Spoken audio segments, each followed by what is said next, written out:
A Room of One's Own is an exploration of the material and psychological conditions and historical constraints encountered by women writers. Virginia Woolf tries to explain the reason why there had been so few women writers up to then. According to her, women lacked 1. Her own space, that is, a room of their own. 2. Independence, that is, £500 a year. 3. Tradition, that is, a group of women writers who could be their models. Besides this, they needed to get rid of the pressure of a patriarchal society which constantly declared that writing was an activity that had nothing to do with women. Virginia Woolf rejects the traditional I as the narrator that represents the patriarchal discourse, and she speaks through several persons. 1. Mary Benton. 2. Mary Seton. 3. Mary Hamilton. And 4. Mary Carmichael. Chapter 1. In the first chapter, Woolf establishes her hypothesis about what women need to be able to write: money and a room of their own. However, she also analyzes the differences between male and female writing. Among them, the fact that men had university colleges and women were excluded from public places.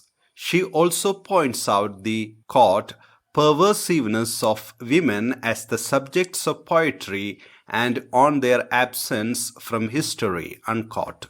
Chapter 2.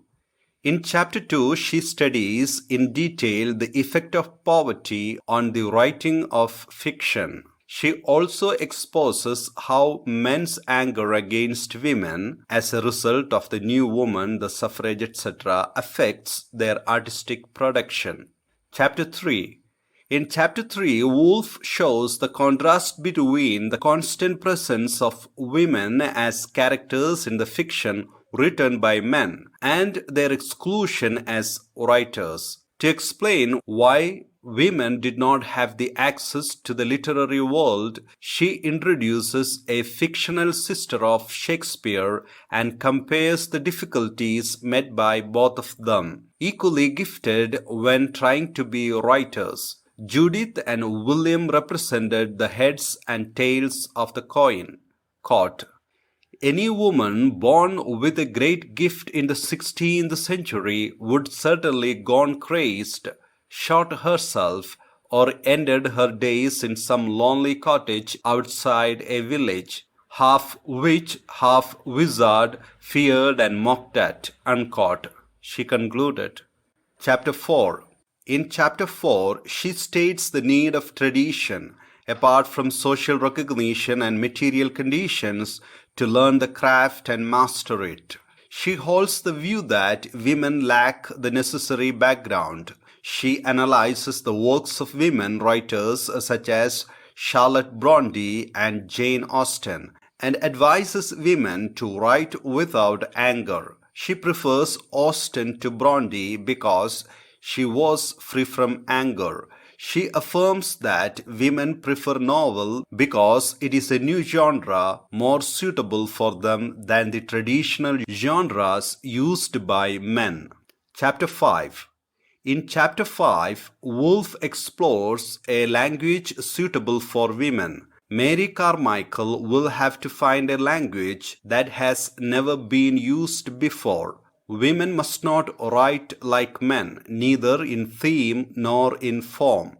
Time and experimentation is needed as well as tradition and reading works written by other women. She exhorts women to, quote, think back through our mothers, unquote, and to express experience as a woman. Quote, a woman's writing is always feminine. The only difficulty lies in defining what we mean by feminine, unquote. Chapter 6.